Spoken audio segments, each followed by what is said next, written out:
Bonjour à tous et toutes. Bienvenue sur votre chaîne Suma Kodak Tarot. Comme vous avez pu regarder dans le titre de cette vidéo, on va commencer à étudier les tarots.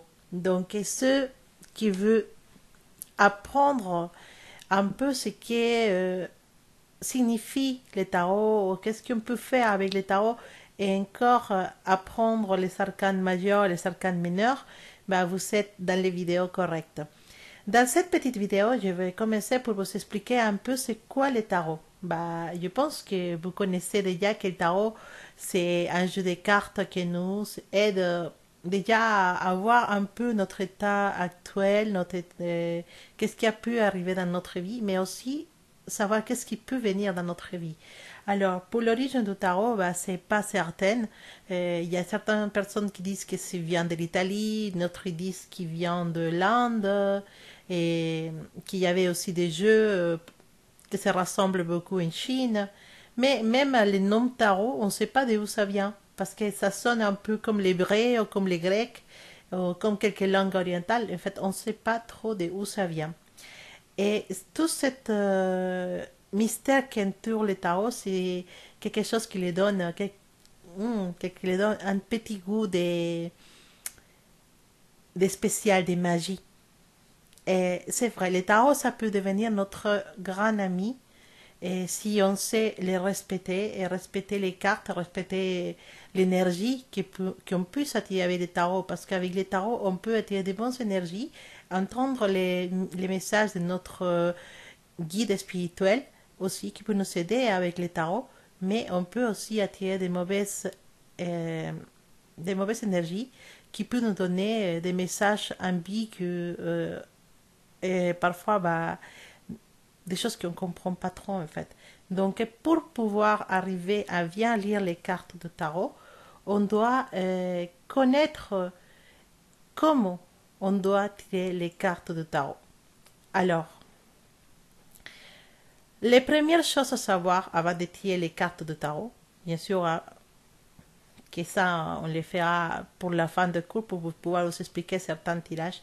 Mais pour commencer, avant que vous tiriez les cartes, si vous avez déjà commencé à les faire à la maison, si vous connaissez un peu, et on doit s'installer dans un endroit tranquille où il n'existe plus ou presque pas de bruit et un endroit dans lequel on peut se relaxer sans interruption. Alors, ça doit être un endroit où il n'y en a pas beaucoup d'objets qui puissent nous distraire. Ça veut dire s'il y en a beaucoup de livres, s'il y en a des papiers sur le bureau. Par exemple, si vous les faites dans un bureau, il y en a des papiers, il y en a des stylos, il y en a des lampes, des photos, il y en a toute une série d'objets. Non. Le tarot, il doit se tirer dans une surface propre dans laquelle vous pouvez au pire avoir des petits objets qui peuvent vous rappeler un peu les bonnes énergies. Comme voilà, dans mon cas, j'ai des petits anges, j'ai des cœurs, parce que j'ai fait beaucoup de tirages pour l'amour. J'ai de Bouddha, qui sont des bonnes énergies. Les basiques, c'est une bougie blanche, ou del couleur que vous préférez, mais jamais une bougie noire. Ça, c'est sûr. Mais une bougie blanche, des fleurs, c'est aussi une belle énergie. Des petits objets qui peuvent vous attirer des bonnes énergies. Alors, donc, si vous voulez tirer les cartes sur une table, il y en a des papiers, il y en a des stylos, il y en a des choses, laissez-moi vous dire que vous êtes dans les mauvais endroits. Les cartes, ils doivent se tirer vraiment dans un endroit qui soit dédié qu'à ça. C'est pour ça que vous verrez dans certaines personnes qui tirent les cartes sur YouTube, vous verrez qu'ils sont des petits altars avec des croix, avec des fleurs, avec des bougies. Ça, c'est bien. Mais si vous voyez des bureaux, des papiers, l'ordinateur, des choses comme ça, vous savez que vous n'êtes pas avec la personne correcte. D'accord? Alors, autre chose à faire avant de commencer à tirer les cartes, c'est se laver les mains. Pourquoi? Parce que c'est lavant des mains, c'est un acte symbolique pour dire que on a toutes les énergies qu'on a touchées pendant la journée, on les enlève et maintenant on va s'occuper vraiment de toucher les cartes avec respect. On doit allumer la bougie, blanche de préférence, et s'il y en a de l'encens aussi, on peut rajouter de l'encens. Et l'encens, c'est pas obligatoire. Mais pour moi, la bougie, c'est très importante parce que cette feu qu'il y a dans la bougie, cette flamme, c'est une façon de nettoyer l'ambiance où on tire les cartes. Mais ça empêche aussi des mauvaises énergies de se rapprocher. D'accord? Alors, on doit utiliser une nappe. Bah, je pense que c'est ça les mots. Nappe, c'est un tissu. Ce tissu, ça peut être de n'importe quelle couleur, des couleurs de votre préférence. Si vous sentez que les roses, avec les couleurs roses, vous vous sentez touché, ça vous réveille quelque chose, utilisez les roses. Si vous sentez que les bleus, ça vous réveille des choses, c'est bien. Les préférences, les couleurs de préférence, c'est les violets. Parce que les violets, c'est un couleur de transformation et un couleur de la spiritualité, les violets, les indigos, voilà, c'est une couleur très spéciale. C'est même, je dirais que c'est les couleurs correctes pour tirer les cartes. Moi, je ne le fais pas parce que moi, j'ai choisi un nappe qui me rappelle mes origines péruviennes. Donc, c'est un nappe qui était fait main dans les montagnes. Donc, c'est avec les couleurs Anka, avec ces coloris Anka qui est très spécial, que pour moi, ça me rapporte beaucoup de belles énergies. Donc, j'utilise cette nappe, mais ça n'empêche pas que dans le futur, je prenne un nappe violet, parce que ça me plaît aussi. Mais, pardon, le plus important, une chose que vous ne devez jamais oublier, jamais, jamais vous tirez les cartes sur une surface noire, sur un tissu noir ou sur une table noire ou sur une surface noire. Ça, c'est à jamais faire. Ça, c'est vraiment les jours que vous voyez une personne qui tire les cartes sur une surface noire, c'est les jours où vous devez vous dire ces personnes ne connaissent pas les cartes, elles ne connaissent pas les tarots, elles ne connaissent pas ce qu'il fait. D'accord? Donc, les surfaces noires, c'est à éviter, à éviter, à éviter. Pourquoi? Parce que la surface noire, c'est le sens des couleurs. Ça nous rappelle tout ce qui est négatif. Et puis être un chemin pour que les mauvaises énergies viennent confondre notre travail et notre message. Donc, on évite surtout les couleurs noires dans les tirages. Aussi, on évite d'être habillé en noir quand on fait les tirages. On ne doit pas s'habiller en noir. On doit s'habiller d'une couleur que vous voulez, de préférence blanc, mais jamais noir. Moi, quand je sors, parce que j'aime bien les noirs pour sortir et tout ça, et quand j'arrive à faire les vidéos, je me change de vêtements. Je mets quelque chose de blanc ou de clair parce que c'est une façon aussi d'attirer les bonnes énergies lors du tirage. Donc, oubliez les couleurs noires d'un beau tirage. Pas de bougies noires, pas de surface noire et pas de vêtements noirs. C'est le plus important. Sinon, le reste, si vous avez une nappe qui vous attire des bonnes sensations, une bougie, si vous voulez une bougie rose, une bougie bleue, voilà, c'est pas grave. L'important, c'est d'avoir une. Et aussi, on préfère toujours les couleurs violets pour les nappes, mais vous pouvez les faire dans la nappe que vous sentez, qui a quelque chose de spécial pour vous. C'est pour ça que moi, la mienne, elle est colorée. Et j'utilisais déjà des nappes blanches, des surfaces blanches. Vous pouvez utiliser les bois aussi comme surface, mais ça glisse, donc c'est pas trop pratique. Mais bon, de préférence, utilisez toujours un nappe. Si c'est blanche, tant mieux. Si c'est violet, encore mieux. D'accord? Alors, bon, on va écrire pour vous, parce que vous commencez. On va écrire dans une feuille de papier la question que vous voulez formuler. D'accord? Vous voulez écrire dans un papier votre question.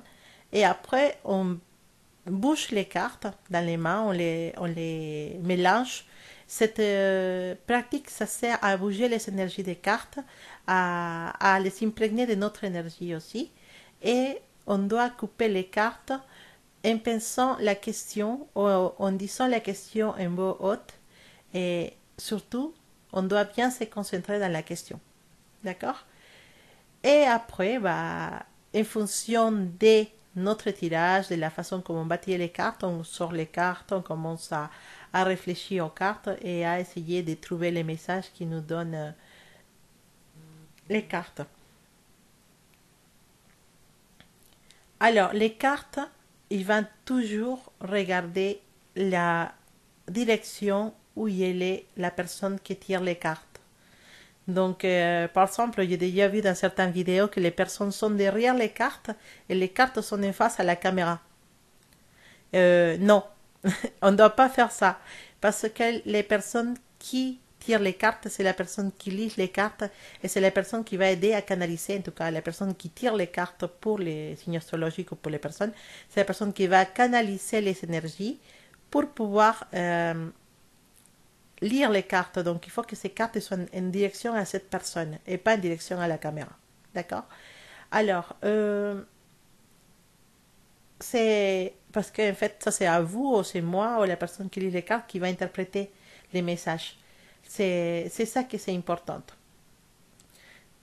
Après, ce qui veut dire, c'est qu'il n'existe pas un modèle de tirage. C'est pas, on doit faire comme ça, on doit faire comme ça. Non, il y a des modèles qui existent, qui s'utilisent depuis longtemps. Mais si vous sentez que vous voulez tirer les cartes, par exemple 3 là, 4 là et tout ça, ça c'est en fonction de ce que vous voulez, ce que vous sentez. Donc ça, il n'y en a pas vraiment une formule exacte pour tirer les cartes. Les gens parfois ils tirent tous, parfois ils tirent 7. Ça dépend de ce que vous sentez. C'est pas quelque chose que vous avez appris, c'est quelque chose que vous sentez. Après, il y en a des formules qui s'utilisent, ça vous pouvez les apprendre, mais ça ne veut pas dire que vous ne pouvez pas les tirer d'une façon différente. D'accord? Et on va s'occuper de les tirages, de la façon de tirage d'ici à quelques chapitres. Mais pour commencer, on va trouver les descriptions de chaque carte pour savoir qu'est-ce que ça veut dire chaque carte. Comme ça, quand vous regardez les vidéos des autres personnes et vous verrez les cartes, vous saurez un petit peu déjà qu'est-ce que ça veut dire cette carte et si ce que l'interprétation elle est correcte pour vous ou pas. Donc, c'est et aussi quand vous tirez les cartes pour vous-même, vous pouvez un peu commencer à travailler votre intuition, commencer à travailler votre interprétation des cartes, que c'est très important en fait. On peut connaître les cartes de tarot, on peut connaître les façons de tirer les cartes, mais ce que c'est le plus difficile, c'est d'avoir l'intuition et savoir interpréter le message que les cartes veulent nous dire. Ça, c'est vraiment un travail que se développe avec le temps. Donc, les gens qui tirent les cartes, on n'a pas, on est avec les cartes depuis des années, depuis des décennies même. Et c'est pour ça qu'on connaît bien les interprétations des tirages de cartes. Mais ça, c'est travail, c'est une pratique. Donc, on peut tirer les cartes sans avoir une question spéciale, juste pour essayer d'interpréter les messages. Mais normalement, quand vous tirez les cartes et vous formulez une question, bah, normalement, vous savez déjà la réponse dans votre tête parce que vous savez comprendre tout de suite l'interprétation de vos cartes. Mais voilà, si vous ne la trouvez pas, attendez parce que ça va venir avec le temps. D'accord? Bon, je pense que c'était bien comme une vidéo d'introduction pour le tarot. Dans notre prochaine vidéo, on va commencer à regarder chaque carte du tarot pour comprendre ce que ça veut dire, ce qui va nous apprendre cette carte, qu'est-ce qu'on peut trouver dans cette carte.